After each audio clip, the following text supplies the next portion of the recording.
Investigation కు ముందుగా వచ్చి ఫిర్యాదు చేసిన వాళ్ళు ఎవరు? ఎస్ఐ గారికి తెలుస్తుంది.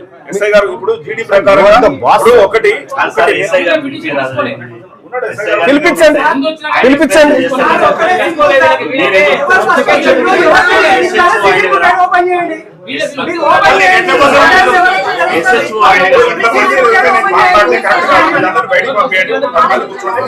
సార్ మేము సామరస్యంగా మాట్లాడుకుంటాం, ఇబ్బంది లేదు.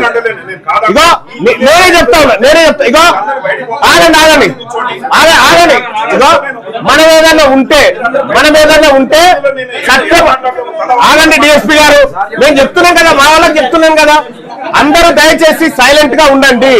డిఎస్పీ గారు పూర్తి స్థాయిలో కోఆపరేట్ చేసి ఎస్ఐ గారిని కూడా పిలిపిస్తున్నారు. ఇప్పుడు ఇక్కడ మనం అడిగినటువంటి ఫస్ట్ ఏవి 2 ఎఫ్ఐఆర్ కాపీలు అడిగినాం, అయితే ఒకటే ఎఫ్ఐఆర్ దొరికింది. కారణం ఏంటంటే రెడ్లు ఇచ్చిన పిటిషన్ ఎఫ్ఐఆర్ చేసిరు.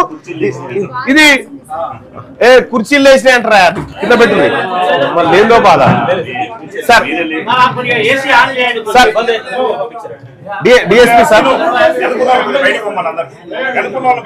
ఇగో కొద్దిగా ఇగో భాయ్ సాబ్ మీరందరూ పెద్ద నాయకులు కాదంటలేము, కానీ పరిష్కారం అనేది రావాలి. మనం ఇక్కడికి వచ్చినందుకు ఉత్తగ కాదు, పరిష్కారం కావాలి. దానికి కుటుంబానికి న్యాయం జరగాలి.